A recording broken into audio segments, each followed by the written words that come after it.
Hello, this is Keith Weedman with Level 3 by Design, and I am here with Peter Hobler from the X Factor. And today we're going to focus on negative emotions and how you can make negative emotions a benefit. Peter, I can't wait to hear this one. Good morning, Keith. Great to be here with you, as always.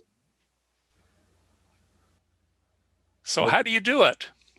How does somebody take negative emotions and make those negative emotions a benefit? And it's a great question because negative emotions tend to rule how we live our life, and especially in the realm of divorce, which is my area. But in business and life, I think this will be interesting and pertinent to anyone. Yeah. Let's start with what is a negative emotion? Well, anger is one of the first ones that comes to mind, but there's frustration, there's fear. Fear, drives so much decision making, and we end up reacting to our fears. And what we focus on, we get more of. But there's anxiety, stress, sadness, remorse, regret, resentment, loss. And in the realm of divorce, the sense of loss can really be overwhelming. A loss of a sense of family, loss of a sense of identity, a loss of financial stability sometimes, a loss of confidence, so many things, disrespect, despair, contempt. The list goes on and on. Mm-hmm. And for me, so many of the negative emotions, which I describe as the dark emotions, whereas joy, happiness, fulfillment, gratitude will lift you up and you're smiling, all these negative or dark emotions tend to bring you down. The fear, the worry, the anxiety, the regret, the resentment will drain your energy, drain your emotions. However, anger, on the other hand, that's when your adrenaline spikes, and that's when we really react, particularly in the realm of divorce. And how we feel tends to lead to how we act. And it can be all consuming.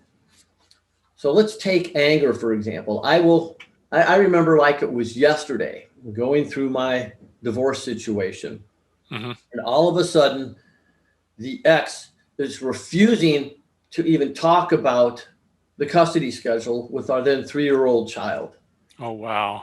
And I felt so frustrated initially, and then the anger just started kicking in, and I became accusatory, yelling, very angry. And of course, all that did was make it worse, because the second I got angry, I realized I lost control of myself, of the interaction with the ex, and she was never going to do what I wanted her to do, being angry. Well, then she became threatening and mandated, didn't talk about it, bring it up, mandated, said, well, then we're going to go by the custody schedule and the divorce decree. And I'll never understand how any attorney could even put this in a divorce decree. But that schedule, after we've been able to work it out for several years together, schedule in the divorce decree was every other day for a 3-year-old child. So when you think about that, there's zero stability. There's no consistency. The back and forth, they never have a chance to settle. And I'd spoken with 2 child psychologists about this who were appalled at the situation. So I realized if I wanted to have the 2 of us be able to figure out a compromise and get back to some form of a schedule that was more consistent, whether it was every 2-3 days, every other week, but something, I was going to have to stop reacting to my anger and start being calm.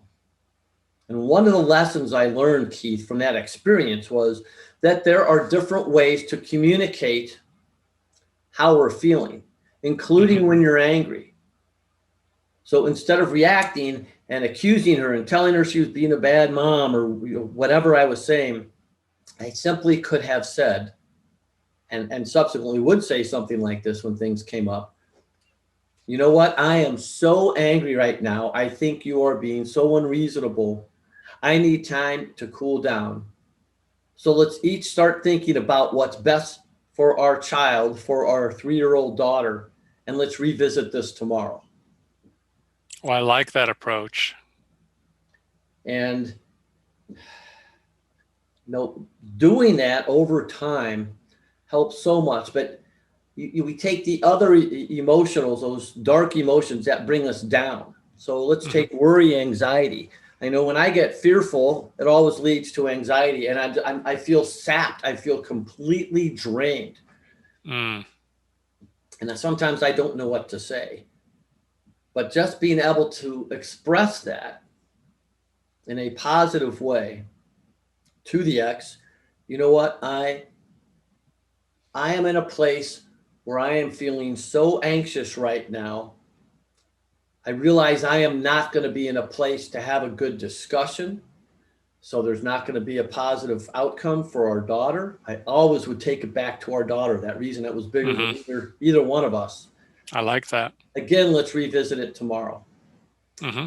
And then the real way to take a dark emotion and turn it into a benefit is to understand that what we focus on is what we get more of in return. And let's stick with anger, for example, because that's something to me that just the second you get angry, again, the control aspect of yourself, of the interaction, and never getting what you really want for yourself, for Mm-hmm. your child. Why would we ever react with anger when we understand that? So we cannot change the past. I can't change all the times that I reacted in the past, but I can shift my perspective when I reflect and look back and choose Mm-hmm. to find the opportunity to learn and grow. Mm-hmm. So for me, what I literally do now in the present moment, when Mm-hmm. especially with anger, when I feel that anger starting to surge, I literally visualize a little red flag popping out the top of my head and waving, and I go, time out. I do not want to feel this way. How do I want to feel? And then I ask myself, is what I'm about to say or do going to get me closer to or farther away from creating what I really want? And back in the day, it was always what I really want to create for my child, for my daughter. Mm-hmm. But being able to find that opportunity to learn and grow and being grateful for it changes everything.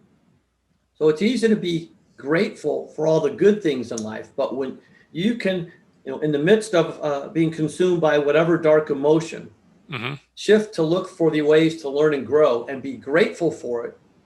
What you're really doing is finding ways to learn and grow from the challenges in your life through gratitude, which changes everything.